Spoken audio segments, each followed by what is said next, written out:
Sada bih se vratio na program. So now we have very beginning of this conference, and we have a very interesting first panel with very prominent people, and I will introduce at the beginning Professor Dr. Tanja Miščević, head of negotiation team for Serbia accession to EU, and the topic of this first panel is what are the news, European Union and the Balkan after European elections. So I will ask Tanja at the very beginning, what are the news, what are your impressions, is something changed after these elections in relations between Serbia and EU? Tanja, microphone is yours.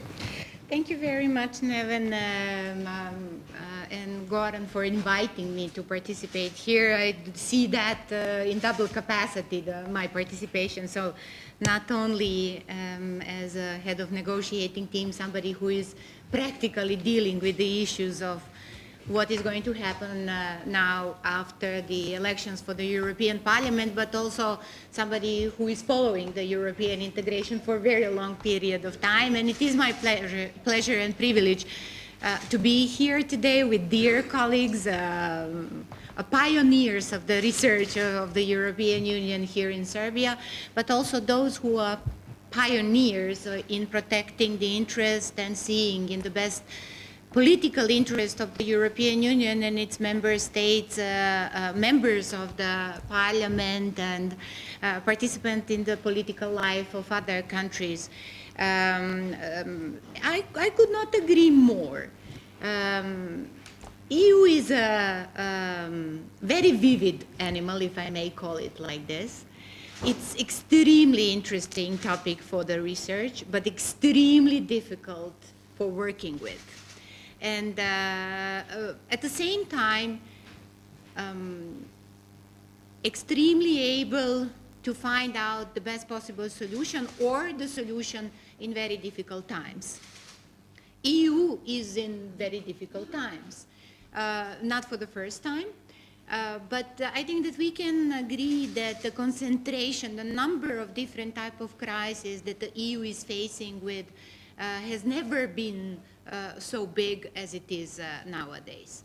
I would like to share some thoughts, not the final solutions in terms of finding out the answer on this, but some thoughts on three very important issues that actually was the element of our discussion in, since the beginning of the year. So the first one is how come that in 2019, and let us all remind that this is 40 years after the first direct elections for the European Parliament, how come that only now we are facing with the fact that we noticed that the European Parliament had the elections this year? Why is something different? So I analyzed those things, and I would like to share some of my views on the issue. Second issue is what is the results in terms of reshuffling of the politics and policy inside the European Union? Can we expect something new, or it's going to be the business as usual?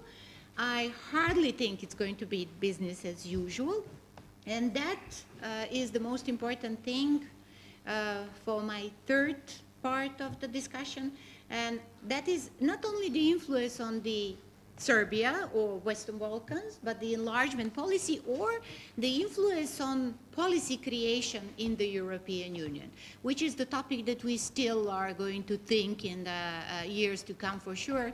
It will be the element for the master thesis for at least some of my students at the university. So let me start, why now? How come that only now the elections for the European Parliament became so important? One of my first papers and on my MA studies was about the European Parliament. It was beginning of the 90s when the democracy for the first time entered to the area of Central Eastern European countries, including Western Balkans, or something that is going to be called Western Balkan. And it was strange for me that nobody cares about the elections for the European Parliament. You had at that moment some very obscure candidates for the members of the European Parliament. I'm not going to remind all of those that remember those candidates. But obviously, the situation was not so positive in terms of the understanding the role of the European Parliament. Nobody spoke about the democratic deficit at that moment. Nobody spoke about the issue of how to progress further. It was very obvious, so that was the time of Maastricht Treaty, it was very obvious that they reached the agreement about the vision at that moment with the opening the area for the new enlargement, biggest ever, that is going to happen at the beginning of 21st century, but still the parliament was not very much of the interest. Where we can find the results why parliament became an interested element. I think that the reason is definitely we can find in the introduction of the Lisbon Treaty in 2007-2009, because Parliament actually became one of the most important co-legislators.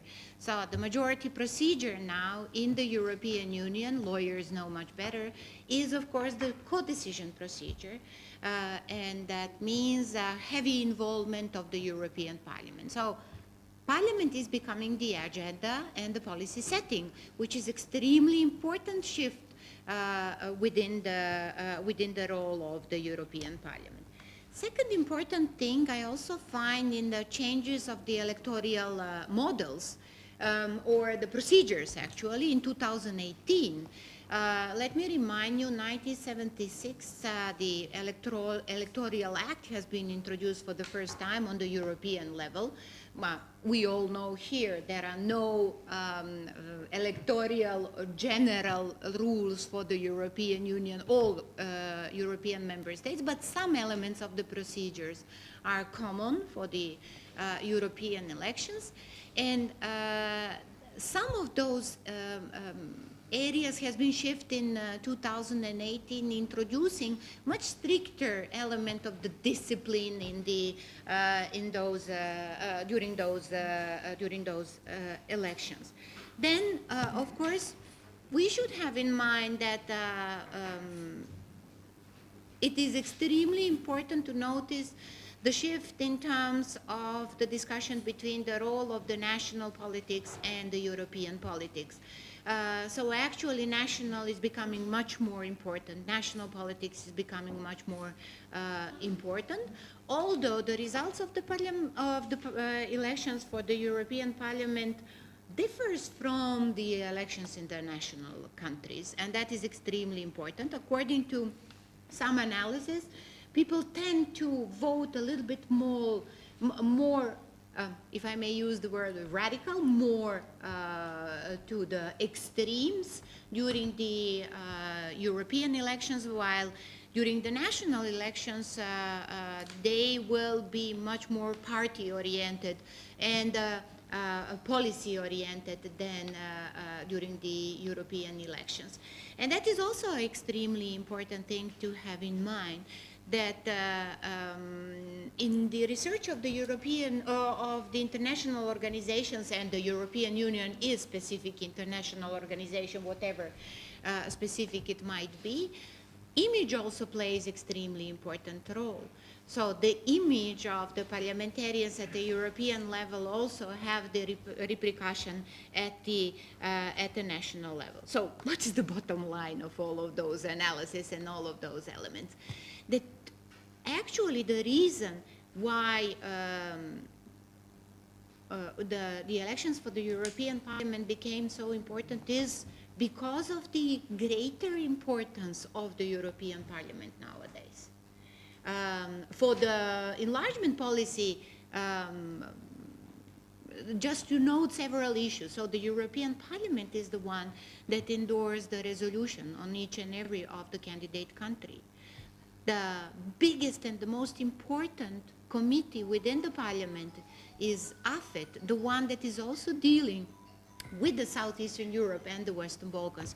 Actually, Mr. Svoboda has the experience working with us within the different committees, and their opinion and their support is equally important at the European but also national level.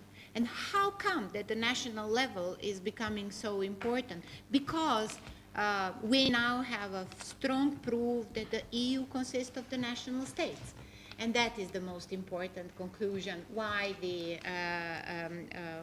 how the situation has changed since the 90s. In that respect, how to read the results for the Parliament. I think that nobody was surprised with the results. Those who participated at the elections, they knew how the results are going to be. And also us who observed the elections for the European Parliament.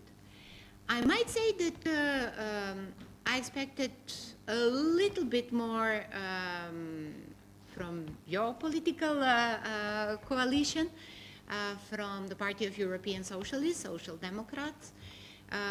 But obviously that is a trend again within the member states of the European Union, and obviously a huge topic for your discussion. And obviously a little disappointment by those, from those populist and anti-systemic or anti-systemic political forces, which expected to have much more that they had during the elections. What are the next steps in that respect? If I'm not wrong, but please correct me, those that are much more involved in the Parliament, in the work of the Parliament, the constitutional session will be held the beginning of July, 2nd of July. With a very important thing, discussion or the election of the President of the European Parliament, which coincide with the further discussion how the roles of the heads of the main posts are going to be reshuffled. We heard that there were first discussions, that President Tusk actually was the one that started the discussion, and until the end of the week I think that we are expecting the continuation of the discussion, not about the names but about formula, if I'm not wrong. So what might be the formula for how to elect to choose the President of the Parliament, then the President of the Commission, then the President of the European Central Bank, and the High Representative for the Common Foreign and Security Policy, which are the most important posts nowadays. And how they are going to choose that, as I told you, it's going to be interesting to see, because, yes, the two biggest political groupings are going to have an important word, but they have to bargain, they have to discuss with two others, which are the Liberals and also Greens. I'm not going to say it's not possible, but it's going to be a little bit difficult comparing with the previous situation, because of the different political ideas and different policy affiliation of those two political groupings. So more bargaining, longer process, and tougher compromise we are going to expect in future. And that is now, in order not to be too long, but also to have the possibility to discuss, this is the issue what we are going to expect. We heard, I think Mr. Brandl said, that it's extremely important, let's continue on this footing, it's extremely important how it's going to be the setting of the European Commission. For the enlargement policy, is extremely important to have the commissioner who is going to deal with the enlargement as a policy, who will be the face of the European Union in the region for our countries, who we are going to recognize as somebody who is going to be strict but fair in assessing the developments here, and the one who is going to support the interest of the enlargement of the European Union. Is it going to happen? I don't know. There are different words coming from Brussels, but that Duško Lopandić at that moment, he was our ambassador, head of mission, but also Ambassador Lepacov, they were both in Brussels at that moment. Discussion about DG NIR and NIR commissioner was equally not clear until the very end during the last elections, if I'm not wrong. So obviously that is one of the important elements. But am I saying that it is important to have the enlargement commissioner because it's important to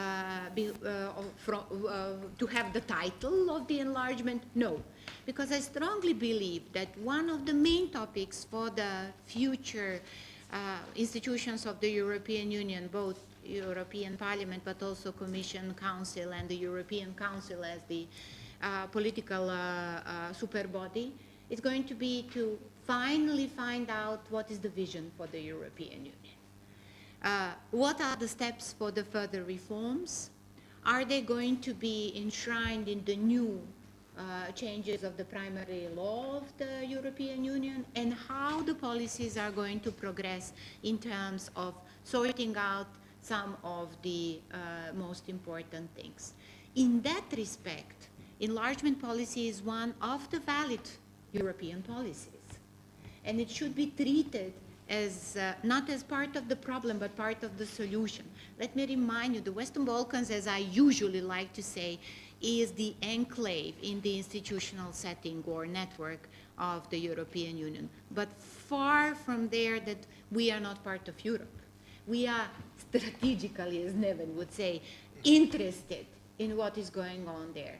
And we, I think we could share some thoughts about the reform process. For example, energy policy and energy union could hardly be sorted out without having in mind what is going to happen in the Western Balkans in that respect for the energy security. Migration policy can hardly be sorted out without our voice in this, and acknowledging the role that we have. And I'm going to go even further. Common foreign and security policy is also extremely important that Serbia, but also Western Balkan countries take part of. I will finish with a sentence that I'm not quoting the famous Chinese saying the crisis is the source of the challenge, but I'm saying that we do have some answers to the challenges that the Europe is facing. And when you have some answers, that means that you are part of the discussion. That is why it's so important to follow what is going on in terms of after the elections for the European Parliament, which I see as you said, both said, not at the catastrophic development, but actually something that we have to recognize and go beyond that in order to find out the best possible solution. I hope that I was not too long. Sorry if I was, but looking forward to the discussion on those issues. Thank you. Thank you, Tanya, for this short and very precise speech which gave us a very good introduction in our topics, and we have some main thesis that it's very important to have a good commissioner for enlargement and the president of the European Commission who will be interested in enlargement process.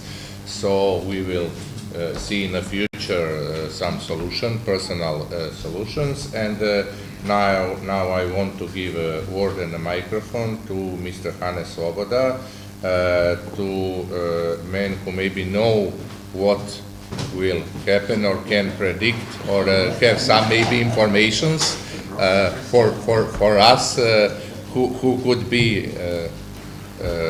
in some position. So, Mr. Svoboda, thanks again for approaching our conference, and microphone is yours.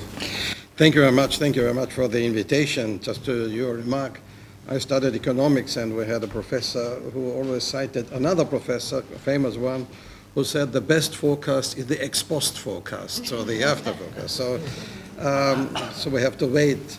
Now, I want to raise perhaps 6 points. The one is on the new climate as it is now. The second is what direction would the EU take? Third is about the role of the value orientation inside the EU. Fourth is about Russia. Mr. Pasic mentioned Russia.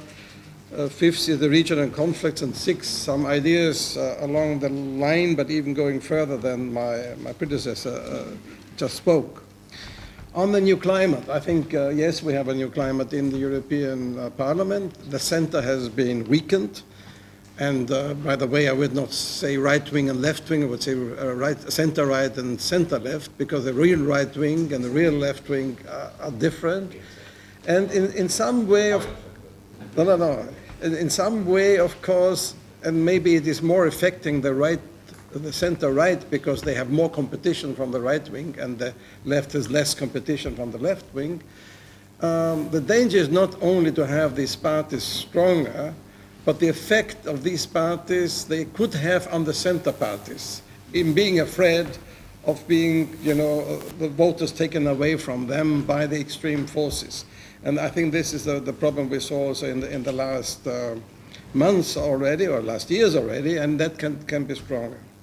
And it means de facto, if we have that strength, increased strength of the right wing especially, partly of the left wing, and the influence on the center, that the sympathy for enlargement is weakened. Let's be very open. It would be unrealistic to say, well, everything will go on, and well, you just have it.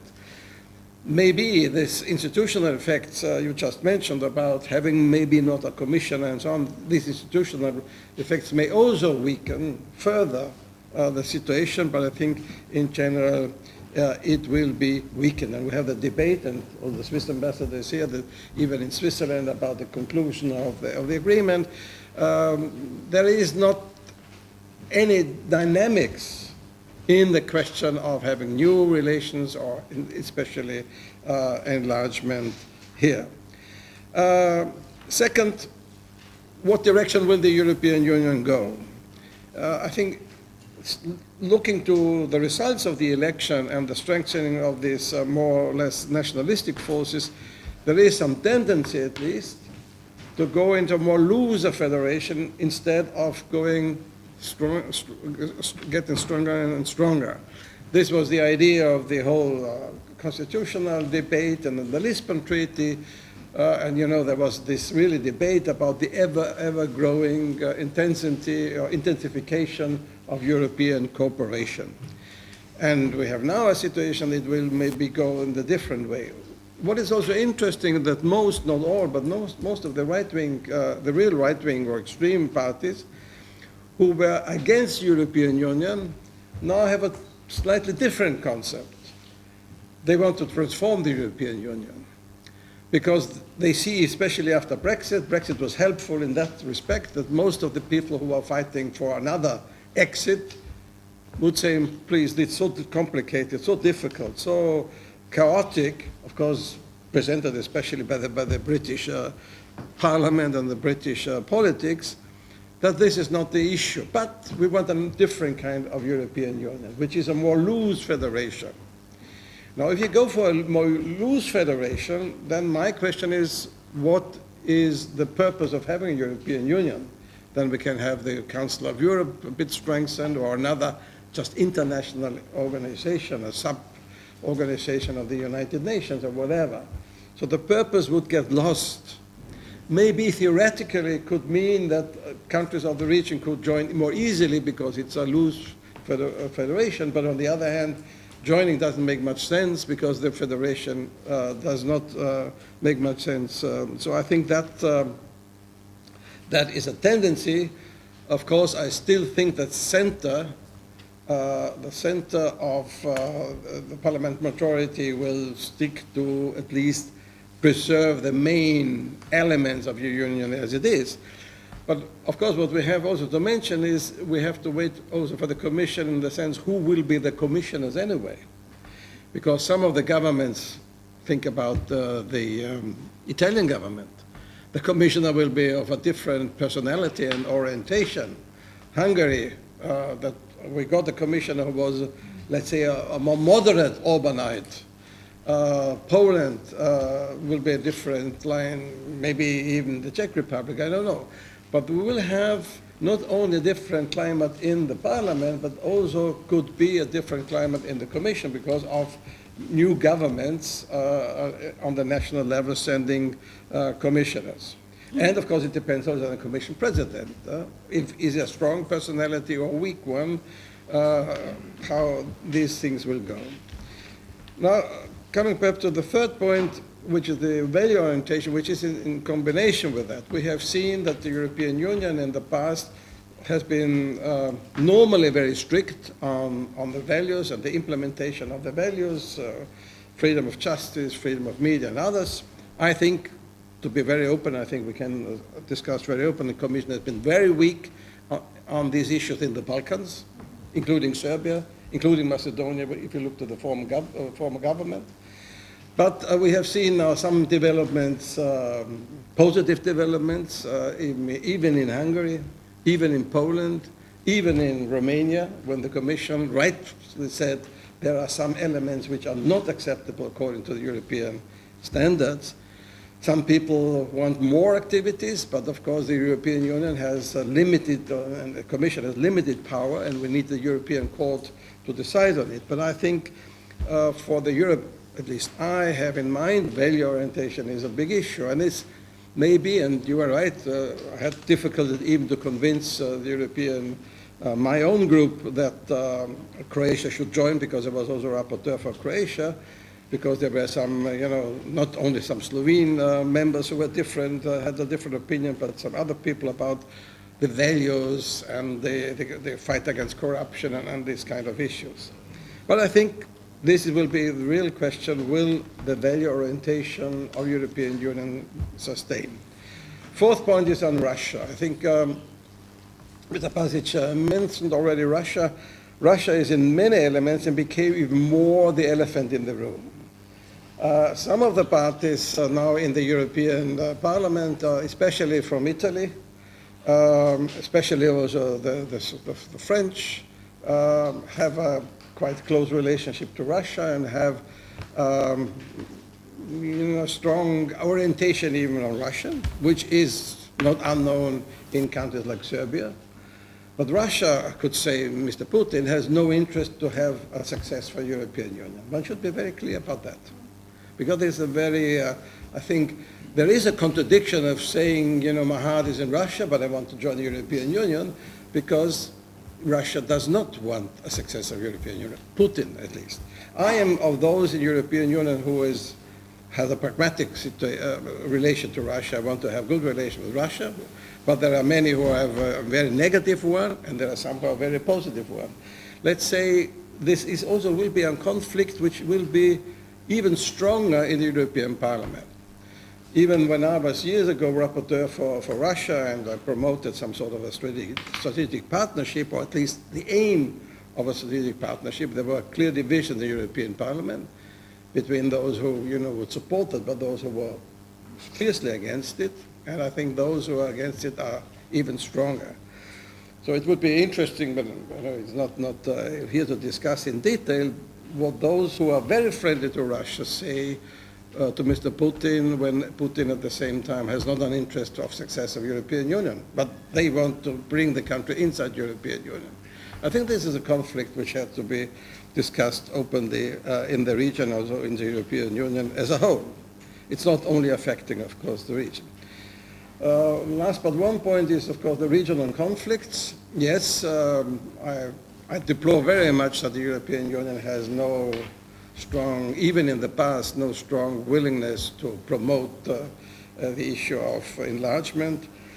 But of course, there are regional conflicts which are also an obstacle. One should be very clear. It's nothing to do directly with the election, but of course it will bring to the forefront.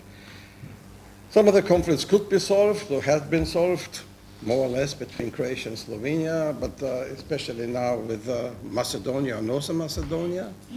And I think on the willingness to be very, rough, neither on Serbia nor on Kosovo, there's a strong willingness to do the steps to solve the issue.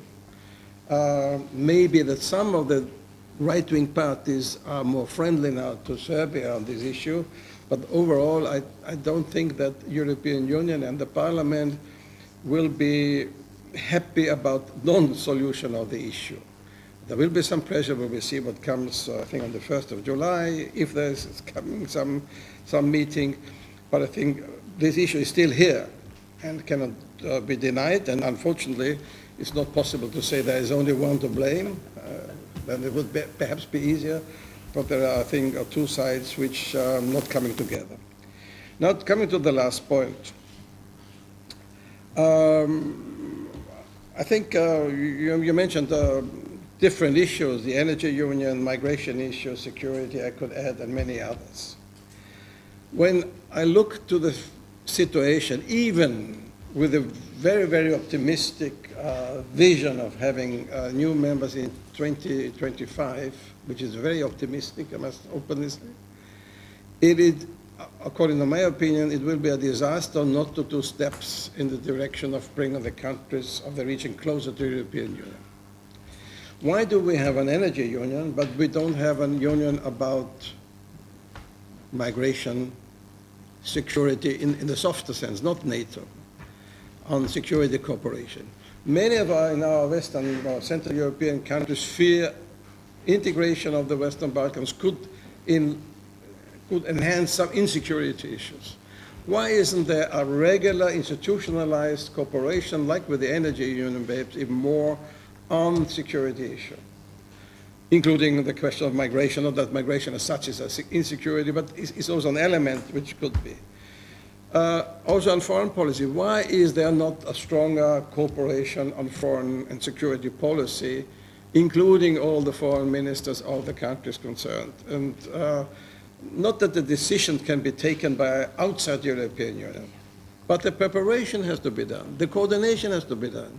You cannot expect, for example, Serbia to follow the sanctions on Russia. You can discuss if it's good or bad, without involving Serbia in the debate and have a close coordination. Some people may fear that if you strengthen the institutional connection between European Union and the countries, it may be a substitute for enlargement. I don't think so. It would be a preparation for enlargement. It would be certain steps to make it clear that the relation between European Union and these countries cannot wait to be improved when the day of enlargement is coming, anyway, if it's not very close. But you need a new strategy. I think an additional strategy, not a new one which is substituting the other thing, but an additional strategy. I think that is very, very important. Otherwise, the desperation in the countries of the region will be very, very strong. People more and more, you mentioned, I think, in the introduction, the sliding down of support for EU membership. It will go even more downwards if people don't have an expectation. And some of the politicians, think, for example, on Bosnia-Herzegovina, will do even less for European Union, or will go even more nationalistic if they see, well, what do I gain by promoting European Union? I gain much more by playing the nationalistic card. Because anyway, I will not realize the membership. So I think it is very important to think about new ways. Maybe also your institute could develop on that, because new ways how to approach the question of enlargement, not to give it up and to refrain from it, but to enrich it with new elements of cooperation between European Union and the countries of the region. Otherwise, I think we will be sitting here maybe in some years and deplore that opportunities have been missed. Thank you very much. Thank you, Mr. Svoboda. Thank you for Norbert. Okay. directors are always on the run. Yeah. So thank you, Mr. Swoboda, for your speech. Thank you for some of your predictions, and especially thank you for being honest with us and say that sympathy for enlargement is probably weakening after these elections, and to say some other interesting thesis. And allow me, please, as the president of this session, to give a short comment. You and the Professor Michel said as well that we seek for the vision for the Europe now, and now the main question is the vision. My topic, on which I will speak in next panel, is that maybe European Union have to come back to its very roots, to tradition, or its big statesmen like Charles de Gaulle, Konrad Adenauer, Willy Brandt, Helmut Schmidt, who was enough populist to be intelligible to people, but enough centrist to be stable. But that's a question for the next panel. Now I have honor and pleasure to give microphone to, I can say, to friend of Serbia, Janja Klasins, who was a long-term correspondent from Belgrade to some Slovenian newspapers, and then was in the Parliament of Slovenia, and now is in the Ministry of Foreign Affairs for Slovenia, and the right person to give us some opinion on the issue. So Janja, microphone is yours. Thank you very much, Neo, for such nice words. Ladies and gentlemen, excellencies, I'm afraid that I could lose myself if I would speak freely. That's why I decided to read my text I prepared. Our today's topic, the European Union and the Balkans after European elections, in this moment reminds me of one of the oldest Slovenian proverbs, which says, "Without fortune teller, you know nothing." But in our case, I'm afraid that also the fortune teller would have some problems. Why? Because today we have the results of the EU elections, but we don't have yet the coalition.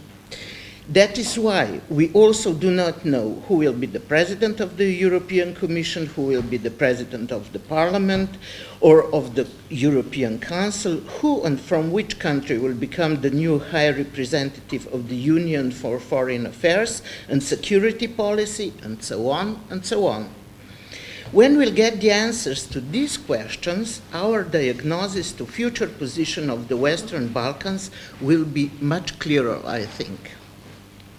Now we already know what are the results of the European elections. The center-right European People's Party and the center-left Socialists and Democrats have lost their combined majority for the first time since the inception of the European Parliament, though they remain the two biggest parties. What EPP and SD groups have gained, Alliance of Liberals and Democrats for Europe, ALDE, and European Greens saw a significant increase in seats. The fate of Eurosceptic and anti-immigration groups was mixed. Syed Kamal's European Conservatives and Reformists lost 12 seats, while Nigel Farage's Europe of Freedom and Direct Democracy increased their seat count. Far-right Europe of Nations and Freedom made the second biggest gains, thanks to Matteo Salvini League in Italy and Marine Le Pen's National Front in France. The entire EU was afraid, and myself also, we were afraid of the big victories of the populists, but however, it was not so abundant that it could jeopardize European democracy in this moment. But we also have to be aware that the most populist and far-right parties are coming from Italy, France, United Kingdom, and Poland, from 4 of the 6 biggest EU member states. It is something that we should be concerned about it. It means that the neoliberal politics of European traditional parties, which have based for years the economic growth of Europe on austerity, caused the opposite effect. people turn to those who with friendly and simple words promise them a better life. Of course, no one among populists is telling how they will get it. They also cause fears of migrations and the massive arrival of illegal immigrants to Europe and so on. So what has the EU done so far about it? Nothing tangible. The burden of tackling this difficult issue, EU institutions mostly leave to the countries on the Schengen border, and unfortunately also to the less developed countries, non-EU countries in the Western Balkans and in South Mediterranean. The Union helps with money, but there is no serious strategy on it. If the new Commission and the Parliament will not find new solutions, populism may increase even more. So what is, after my opinion, the perspective of EU enlargement on Western Balkans? With the far right making further clear advances in the European elections, the EU's big players will likely become more cautious about enlarging the club.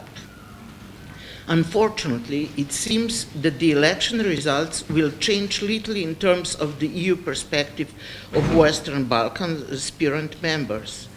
This is not only because of the rise of the populism, it has more to do with the attitude of the traditional European conservatives, liberals, and their partners on the left too. Enlargement on the EU, it means of the Western Balkans, has been critically low of the EU agenda for years and seems likely to remain even so in the future. Unlike before, however, a good part of political actors in Western Europe is not in favor of EU enlargement, much more because of the internal problems of the Union itself than because of the general opposition to the enlargement. Of course, the rise of populism and even the revival of fascism in some parts of Europe does not contribute to the opening of doors of the new members. The far-right populists effectively exploit people's concerns about illegal migration, the influx of the foreign workers, and the security problems in order to push for a restoration of national sovereignty and devolution of power in EU to pre-Maastricht times. In the face of this challenge, the majority of traditional parties have moved, as Mr. Swoboda said, further to the right, sharpening their rhetoric. Under pressure, EU enlargement is easy to sacrifice. Therefore, it is all the more encouraging the joint statement of the 13 foreign ministers of Austria, Bulgaria, the Czech Republic, Croatia, Estonia, Hungary, Italy, Latvia, Lithuania, Malta, Slovenia, Slovakia, and Poland, which was presented on the Council of Ministers of Foreign Affairs 3 days ago, on June the 11th. The statement says it is essential to ensure the overall progress of the region. The EU needs to fulfill its commitment to the Western Balkans' European integration. There is no plan B. The 13 ministers also emphasized the importance of the decision on opening negotiations with the Republic of Albania and the Republic of North Macedonia. It must be done until the end of this month, they said. The problem, however, is that only 13 out of 28 ministers signed the declaration. There was no most important European countries among them, Germany, France, and Great Britain, for instance. And what is the situation on the other side among Western Balkans countries? As EU membership looks to them like a pleasant but unachievable goal, so sounds the reassurance of local leaders to remain fully committed to democratic reforms. The reality is quite different. The most of current candidates have a problem with democratic reforms. This is also reflected in the recent progress report of the European Commission. The newly adopted enlargement report of the European Commission, which was released on May 29th, has recommended opening accession talks with Albania and North Macedonia, but has not set a date to them to start. Montenegro and Serbia must promote rule of law, says the report. On Serbia, the report notes an urgent need for a genuine cross-party debate.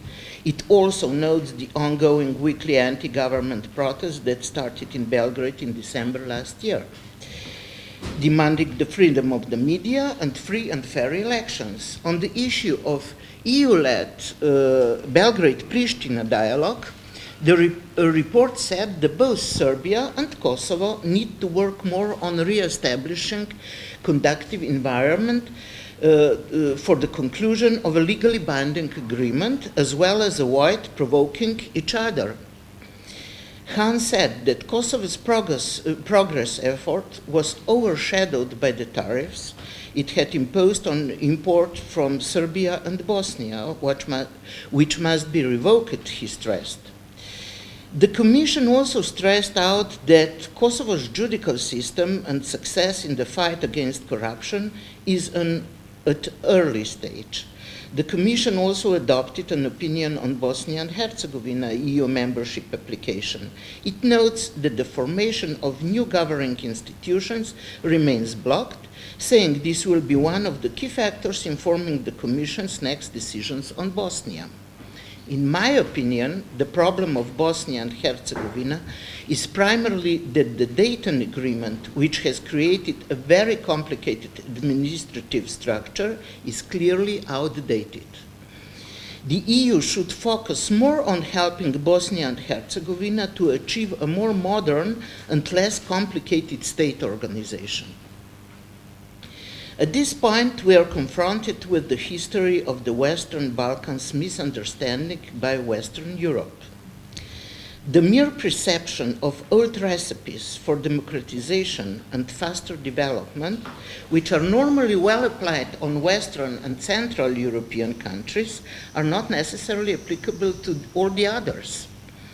Just remember where the misunderstanding of the Western Europe and the United States led former Yugoslavia in the 80s and 90s of the last century. Of course, I do not think that the warnings and objectives that the EU dictates to the candidate countries are not appropriate, just opposite. Of course, the rule of law, freedom of the media, political culture between the ruling and opposition parties must be established. The question is the use of methods. For centuries, the Balkans has been accustomed to autocratic leadership, extortion, and threats to arms. Therefore, the EU should probably be more decisive towards non-democratic tendencies in the region. On the other hand, we face the underperformance of candidate countries. However, the pace of their reforms has been slowing down over time, not only because of their democratic deficiency and reform fatigue, but also, and I think this is a main reason, because of a vague, unclear EU perspective. In these countries, the broadest public does not even know what the benefits of EU membership are. Let's take Serbia as an example. The vast majority of pro-government media, as well as some rare independent media, do not pay much attention to the economic, infrastructural, and development benefits that Serbia has as a candidate for membership. Therefore, the majority sees the advantages of membership only in possibility that they would easily travel or go abroad, go to work abroad. And this is not the solution, but they don't know the other options. In the Western Balkans, there is nowhere any organized awareness campaign about the EU, about the advantages and disadvantages of the membership. We must know also about disadvantages. Everybody has disadvantages also. In Slovenia, we organized the campaign even a decade before our entry. I was myself a part of that team. When we years later had a referendum on whether people want the membership of EU or not, the public was well informed about what are the benefits, what are weaknesses, and what was a reality. The EU does not give anything. It only enables better conditions for development. Whatever this development will be, it depends only on each country itself. Without this awareness, people understand both the EU and also other great powers just as bigger or smaller political friends. That's wrong. We do not enter the Union because of the friendship or because of the politics, but from our own interests. To be part of the developed world and an equal member of the vast common European market. So, placing candidates in a waiting room to be observed for decades doesn't help. This will not speed up their democratic transformation.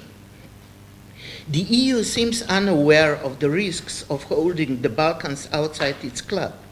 Keeping membership as a moving target means playing into the Russian and Chinese hands, and maybe also in American hands if the current Trump administration would be more interested in the Balkans. This attitude towards the region also means supporting an atmosphere that creates friendly environment for local nationalists and Eurosceptics. Finally, I wish that the latest results of the European elections would also mean the possibility of better staffing in the key position of the European Union. Like everywhere else, I'm convinced that the success of each organization depends on the people which are leading this organization. I hope that the new team will lead Europe to our main goals, to be more economically successful while retaining social and democratic values, respect for human rights and respect for environment. When I talk about Europe, I also mean the Western Balkans, because this region is a part of Europe, but not yet a part of the European Union. Therefore, any longer delays in enlargement also constitute a threat to the maintenance of peace and democracy throughout the continent. Thank you. Thank you, Janja, for your elaboration. Thank you for point of view from Slovenia as a friendly state to Serbia. And now we come back to the very domestic roots. And I have pleasure and honor to give a word and a microphone to Dr. Ambassador Duško Lopandić, one of the doyens of our diplomacy and a former ambassador in Brussels and some kind of gray eminence of our think tank. So, Duško, microphone is yours. Thank you. I would start with by saying that I'm rather amazed how much interest these elections been producing in Serbia. Actually, if you look to all TV shows, debates, conferences, etc., that before and after elections that were organized in Serbia, somebody from outside would conclude that we are a member country. So many debates are, and I think it's a good sign. First, this is a way of a little bit of education of public in general, and also this is a sign that as Tanya said already, that these elections mean something in political terms, not only for those who are inside, but to us who are candidates. I just, to mention, I would like to say that I'm speaking in my personal name here, and I'm usually, I'm leading a kind of think tank inside ministry, but usually I speak more like a think tank than like a minister representative. It's easier, yes. We are alike. Yes, but you read a very very good speech. I didn't prepare speech. I would just mention few impressions from the debate and from my understanding of the situation. As we are under title of strategic streams, I would start by saying that really EU is still struggling for unity. There is a kind of a positive input from populists. The politics inside EU have become really a real debate, not only a kind of game play between center-right and center-left. So there is maybe a course that politics has entered the institutions and corridors of EU institutions. There is, as we speak about unity, the elephant in the room is obviously Brexit. Still, nobody is sure how it will be settled, and everybody expecting new British Prime Minister. Second, well, we are actually in now looking to Europe, which is becoming more complicated than maybe a few decades ago. It's Britain will be out. There is kind of standstill with Turkey. So basically, what the European Union is thinking of future with Britain, nobody knows. What is future with Turkey, nobody knows. What is the future with Russia? Who is answering this? So if you look in strategic terms, there is a kind of, you know, the European Union or Western Europe is going back to the 70s, 80th century. Maybe I'm kidding a little bit, but at that time nobody had idea what to do with Turkey maybe or with Russia, and somehow the European Union, there is this forgetting about this narrative of ever closer Europe and united Europe. This narrative is somehow left behind, and obviously this is affecting the issue of enlargement as well. There is no anymore automatic logic of okay, there is union and there will be next enlargement. So for all those who are skeptic or reserved, or it is easier to block this process at a moment which would be the most unlogical, because there is no any logic, as we can conclude today, to stop a process of enlargement, you know, at the door of Serbia or, I don't know, North Macedonia, as we see. But in politics, everything is possible. There is never logic with politics so much. So we power. Yes, and you know, the other paradox is also that those who are most speaking about vision inside the European Union, they don't have any vision of enlargement, and they are opposing even enlargement. And this is also a kind of paradox now that we see in Europe. There are more elephants in the room, not only Russia and Putin, but also, as it was mentioned, the American administration. We are first time in history we have an American president who is openly against European Union, not only reserved but very openly. Maybe administration, as in general, is behaving in different way, but the president himself, and he is God knows influential. He is very opposed to very Eurosceptic, to put it mildly. And there is also shadow of China, which is still a shadow for time being, but tomorrow it doesn't seem to be only shadow in Europe. China in Europe, it's a new thing. But the problem in general, and this is something that maybe we can also agree on, this is a problem with the multilateral system in general, with United Nations. I used to deal with the WTO, World Trade Organization, which in a few decades ago it was a very powerful and important organization. Well, this is today, what is the WTO? Who is taking care? Who is paying attention to WTO rules? Let's take from United States until, and this maybe it's not a real good comparison, but what Pristina is doing with CEFTA agreement is in small the same thing than the United States are doing with WTO rules.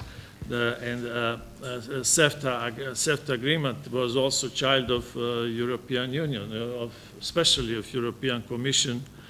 I would say you quoted very well, but there was in general very weak reaction to this, because somehow there is a general atmosphere that rules are not anymore so important that they used to be. This is not good news for small countries. Obviously, we have, as Serbia or any other Western Balkan countries, we have general interest in respect of rules, of all kinds of rules, value rules and other rules. It's not good that there is this impression of rules becoming less and less important, weakening either on a world stage or in our regional environment. Speaking again about enlargement, I would agree very much with my previous speakers. I would just to mention this Commission paper and first phrase on their opinion: a credible enlargement policy is a geostrategic investment in peace, stability, security, and economic growth in the whole Europe. Very wise and logical sentence, but in political terms, what does it mean today when everybody is speaking about, enlargement is at standstill or weakening or even dead, etc. Where reality is in these words of Commission or in a behavior of politicians. Anyway, I think it's not easy today to be pro-European in Serbia. We've been around and we've been speaking to people for decades, and the people are saying to us, stop, we don't want to listen anymore, because you are saying those sentences like Commission here, and maybe you believe it, but it doesn't mean anything in reality.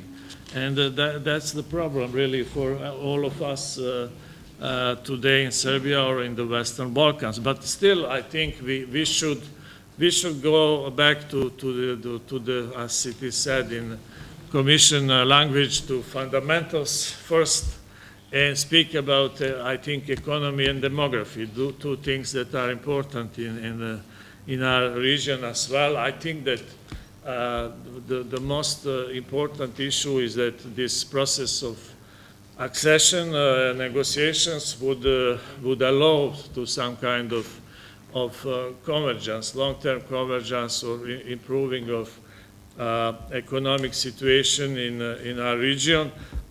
Enlargement policy was, and this is another paradox, was extremely efficient and good policy for whole Europe, in economic terms, in terms of stability, in terms of political relations or values. And again, this is strange that somehow people have reserves for enlargement in the Western Balkans. But at least I think that this proposals that been put forward by Commission concerning connectivity agenda or investment union, and even those issues that are concerning use of funds for different policy outside European Union in the Western Balkans would be, as you said, somehow would be integrated. Germany, time by time, had some kind of vision, shadow of vision for Western Balkans, and it was somehow, it didn't dare to go forward, because I remember a few years ago there was kind of there were ideas about Berlin Plus or Berlin II process, which would include much more energetic and concrete financial support for economy here. Because what we have today, and this is a more general problem, is demographic problem, long-term demographic problem. People are leaving simply from Croatia, I don't know about Slovenia, but from Croatia to Albania or North Macedonia, young people are simply leaving. We have almost, in few years, we will be obliged to declare national catastrophe because we are leaving so many. Every year we are leaving one city. We are losing one city, one middle-sized city, and something should be done about it. And the most logical thing is that instead of attracting all working force in Germany or in some central European regions, why not keep some of those working force in the Balkans by investing more through the funds. This is, I think, one of discussion of issues that can be discussed, and I would also very much agree with ideas of Mr. Svoboda that somehow I mentioned also previously about this kind of sectoral integration that can be pursued in waiting for general enlargement. It should not prevent the process of bilateral negotiation, succession process, but it should give some maybe some more concrete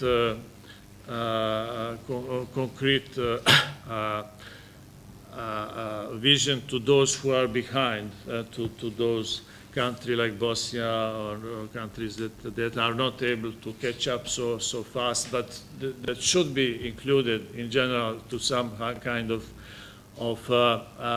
union that would be similar to energy union or transport union or transport community, or and that would deal with the issue of stability and security in both in the European Union and the Western Balkans. So that's something that I share also.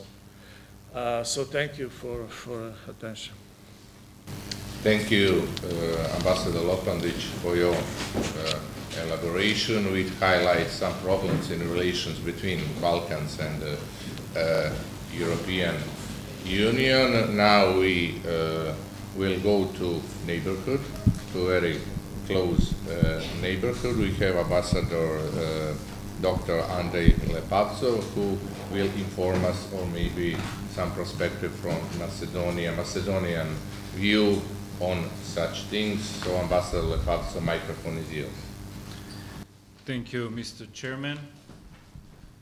Ladies and gentlemen, it's a pleasure to be in Belgrade even on this hot day and with a very small air conditioner.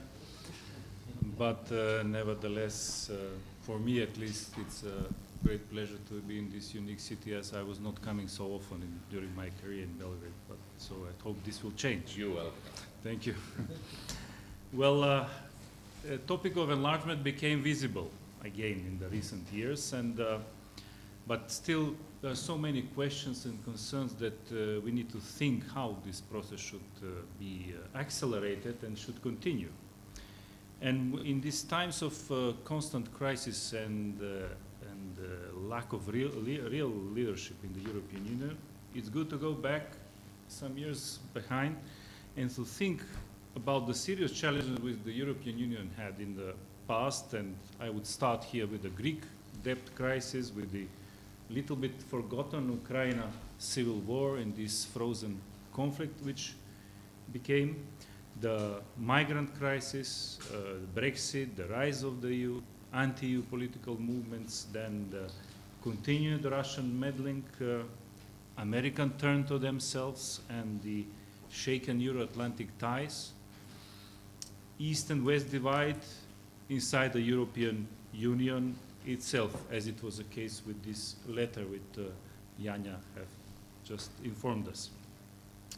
So the European Union struggled to this with all of these issues and consequences, but always paid a high price for that, not only political but also financial price because of this complicated internal setting, and this was the case with the migrant crisis, where the EU had to donate a lot of billions of euros to Turkey to stop the migrant flow.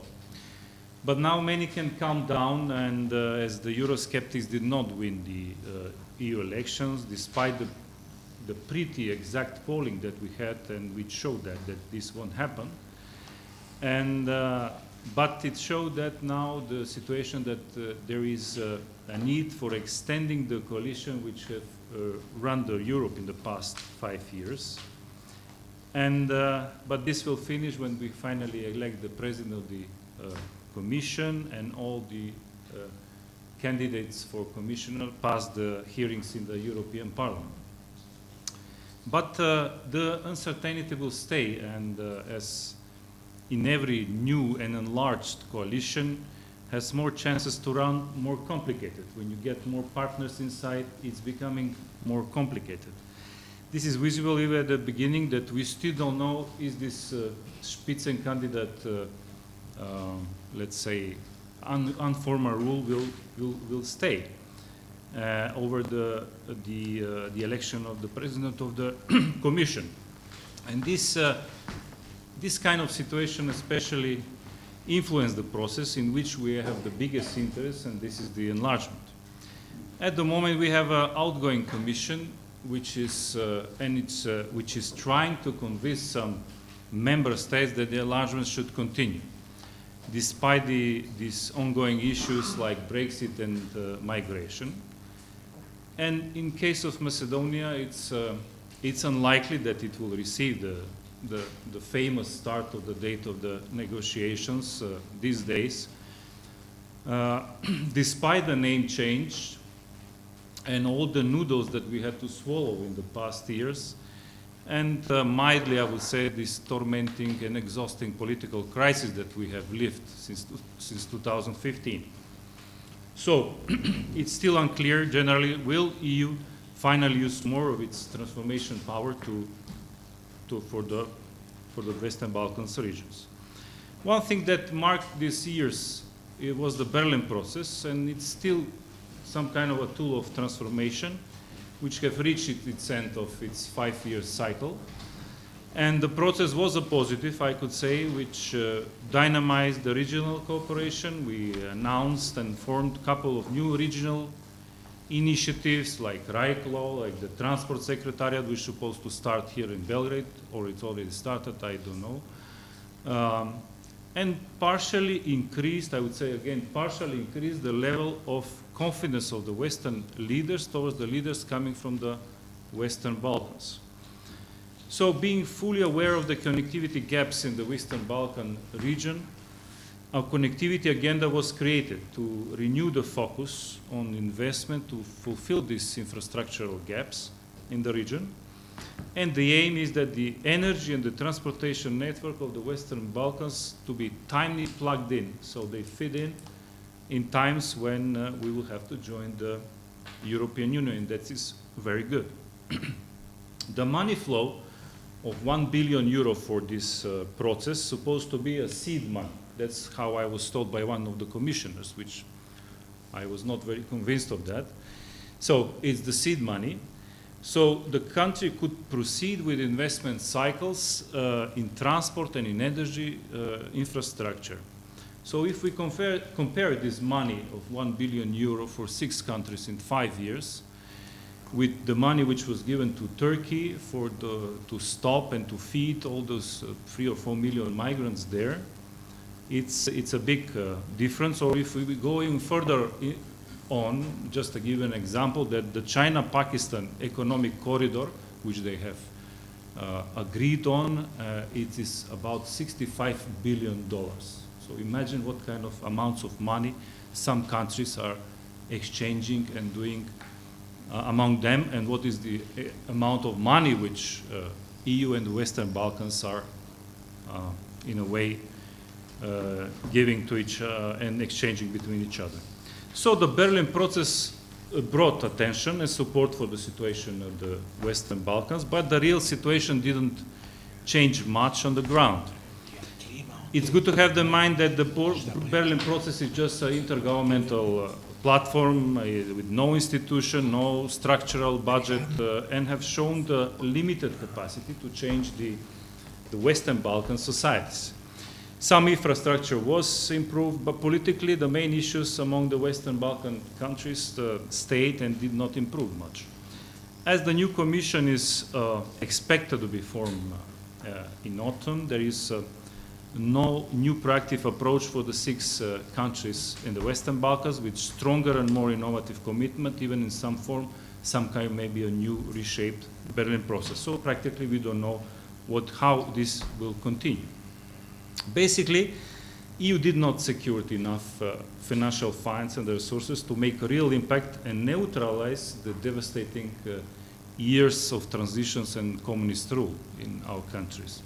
Additionally, despite of the effort of the national budgets, our national budgets of each country to spend maximum on infrastructure development, the recent IMF reports are showing that this current rate of progress, it will take more than 30 years that we reach some kind of average level of the EU countries, and also the infrastructural gap.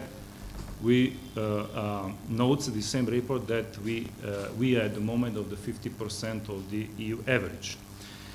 Besides this connectivity agenda, there was an initiative which was announced, and that was the regional economic area, which the aim was to make a deeper transformation and impact on improving the regulatory framework of the region, develop an area where the goods, services, workers, and investments can move across the Western Balkans, improving the investment climate, mobility, and digital integration agenda, which is also very important. For me, at least, this initiative was quite unclear, despite this good intention. And while we are waiting the implementation of this action plan, unfortunately, it may happen that there will be no more workers left in the region, because they are all massively leaving our region and looking for jobs, primarily in Germany, but also in other Western Balkan EU countries. Even some EU embassies in the Western Balkans are stimulating the brain drain by paying free courses on their respective languages and targeting the medical personnel, which is not good. That means that we are living without any doctors in our countries. So the brain drain, the exodus of the qualified workers is reaching the peak, which is stimulated by the record number of working permits which are issued by the embassies of the EU member countries. So when we think about the need for transformation with results, it's obvious that the resolving of these economic, political, social problems in Western Balkans never took the desired dynamics. So we could achieve some kind of substantial change. First is the economy, which are not producing enough economic growth and development. This enlarging economic exchange with the EU brought some EU capital in the region, but fostered domestic consumption and had a limited influence on modernizing the economies. Additionally, no sufficient job creation, industrialization, trade deficits, and public and private debts have risen. Other negative trends, as concerning the rule of law and media freedom, and I would add here the professional standards in the media, was followed by the low standard of the citizens, which brings highly polluted, is the poor environmental awareness, which is followed by the low standard of the citizens, which brings highly polluted regions, which enormous air pollution. I wouldn't recommend that you come to Skopje in winter. It's really dangerous. So the wood fuel is still a primary heating, which is very archaic, which makes deforestation a very serious issue. So also low demography as a European trend hits strongly the Western Balkan regions, and which is supported by the economic migration, makes the demography prognosis quite frightening. What should be the answer of the Western Balkan countries in the situation where EU is changing and the enlargement is moving a target? One of the issues what the Western Balkan leaders should think about and maintain is the good communication with the new European Commission and establish new links with the next one, which is mandate 2019-2023.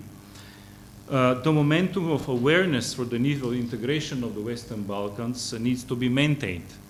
But Western Balkan countries need to keep and to increase their administrative capacity, which is leading the process, having in mind that it lasts really too long. Also, Western Balkan countries must overcome all the atrocities, and be careful with statements which are not contributing to the confidence building in the region. They must understand that they should also spend quite of their political credit to the process of finalizing the conflict Western Balkan puzzle and not calculating that some of their successor will have to do it at the future. And of course, not to forget that the European Union is not going to accept countries which still have unsolved dispute with their neighbors. When we are coming back to the reality check and the transformation efforts, despite this conditionality of carrot and stick, I would say, model, which was introduced after the last enlargement, European Union cannot deliver even when the time for the carrot has come, due to the deep divides and ongoing Brexit and migrant crisis. Several EU member states practically opposed the enlargement at the meetings at the European Council when important decisions have to be finalized, by relativizing the vocabulary and avoiding strong commitments with exact timelines. This comes parallel with this unfinished debate regarding the need of multi-speed Europe. I don't know who of you remembers this white book with 5 scenarios, which was promoted in Brussels some years ago. Obviously, it's like forgotten document. And here we should not forget the French President Macron, which constant demand for internal reorganization of the European Union, asking for real reform and better functioning of the European Union before any enlargement proceeds. So, on the other side is Germany, I would say, Chancellor Merkel, which generally, I would say against generally. Why I'm saying this? Because when there was a debate in the German Bundestag, as you know, that now the German Bundestag needs to approve every new decision or start of the negotiation process. We had a very diverse discussion, and it was about our NATO bid. So practically we were very confused how all these political forces in Germany had such a different opinion about our NATO integration and even more about European integration. So, but she made some point, let's say, which aware of this negative impact of the enlargement delay, when she condemned here the initiatives of changing the borders here, and this is especially what I'm saying between Serbia and Kosovo, which was put on the table some months or half a year ago, which is kind of a proposal for solution of the dispute, which will be precedent and will kill the principle of non-changing the border, which keeps the Balkans peace, which keeps the peace in the Balkans. So it still stays highly uncertain how during the next Commission of that's 2019-2023, enlargement will be reorganized. We don't know how this will happen, and obviously I could say here that during these years there will be no enlargement. And there will be no need of anybody to tell us, like President Juncker said on the beginning of his mandate, and he killed us, our efforts, our let's say, eagerness to continue. But now we are a little bit more experienced. We know, we have more information, we know what's going on. We interest more in the EU and EU topics. So practically, we know, at least I think it won't happen during this term. But all the results which mark the enlargement, which is, of course, the most successful EU policy till today, after the EU elections and formation of the new Commission, there is a need to reconfirm this commitment to a merit-based, predictable accession process, and, of course, express clear readiness to absorb, as they say, the remaining part of Europe within its borders. And at the end, I would like to stress this, that besides the rule of law as a, I would say, crucial precondition, economy, that means the functional market economy, and of course increased economic growth and better transport between the countries and the Western Balkans are needed to be ready to enter the European Union. EU, at the other side, must build additional capacity to fight the current challenges, but also to ability to digest the 6 new member states, which have been the new six countries from the Western Balkans, which have been confirmed that they will be members of the EU at some point. So meanwhile, we need to show maturity, build trust among us, and together looking at the European future, help each other, keep on delivering the reforms at the key sectors to upgrade our society. Because at the very end, that's what the citizen expects from us. And they really deserve these long years of transition that we had in the past. Thank you. Thank you, Ambassador Lepavco, for this point of view which insists on economy and on some practical things. And now I have honor, pleasure to give a microphone and award to another doyen of our diplomacy, to Dr. Ognjen Prebicevic, who is at the same time in a forum for strategic studies, some kind of consigliere advisor in the board of a forum for strategic studies. So, Ognjen, microphone is yours. Thank you, Neven, very much. I would like, first of all, to thank you for organizing this seminar. I think you did excellent job, and also I would like to thank our colleagues from Konrad Adenauer, Friedrich Ebert, and our guests. So first of all, because of the sake of the time and of course discussion, I would speak briefly and mainly in kind of bullet points. First question after the EU elections, and for me the most important, is whether change happened or not. Some claim that change didn't happen, and they count the MPs, and more or less it's the same. Moderate right-wing parties lose something, 50 MPs or SPD, but more or less the situation is the same. On the other side, there are some others who claim that change happened, that climate changed. My view is that change happened. And change happened 3 years ago, when it happened in the most important EU country, in the United States.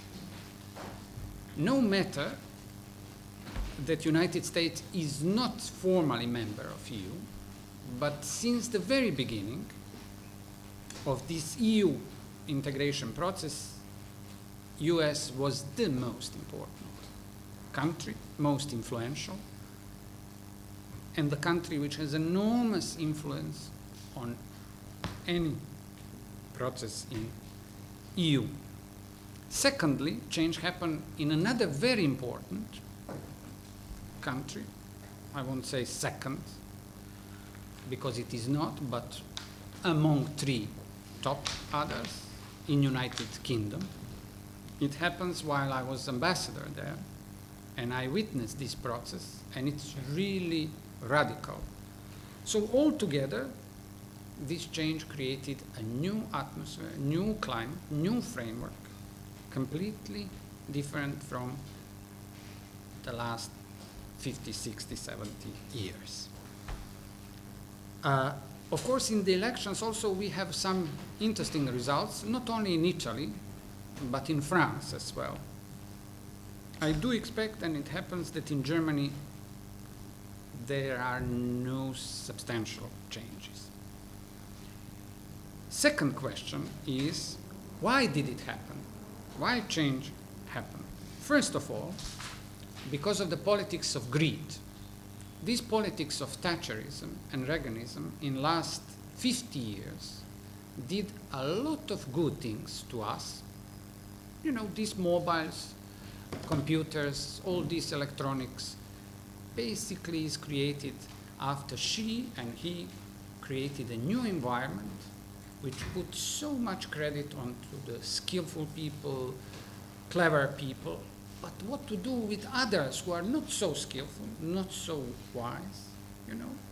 And this system created basically a social structure which is unmanageable. And this social structure actually produced these changes in the United States, in Europe, in United Kingdom. And that's why I think it's enormously important what will happen with social democracy, which is not topic of this roundtable, was a topic of another roundtable in this institute 2 months, where we concluded that the future of social democracy will enormously affect the future of EU, and especially the first coming elections in UK. Second, it's disaster politics of West in the Middle East, which produce waves of millions migrants who created completely new atmosphere in Europe.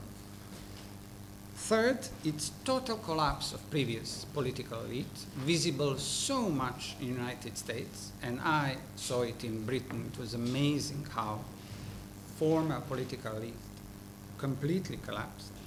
And the fourth, and the most important reason, is a change of value system. This is the most important, and the system is changed. In which sense? In sense that the previously most important features of the system, like democracy, like tolerance, like protection of minority, like be modest, be humble, is not anymore, you know, even I may say mainstream for the sake of discussion. You know, today we have different values. We have different values. And mostly we are going into another direction, towards the national state, towards the so-called populists, which are not populists. Those people, I think we wrongly label them with the populists. They simply represent the people who are in bad shape, especially in the United States and United Kingdom.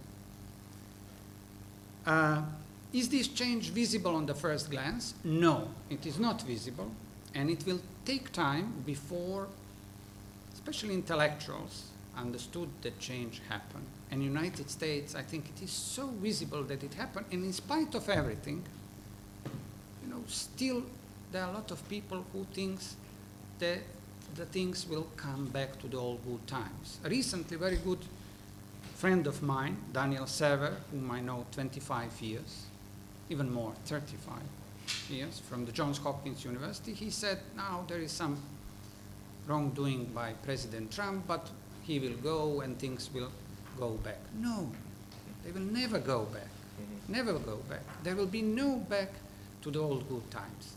Things are going into the different direction. And the last one, how changes will affect Serbia and the region?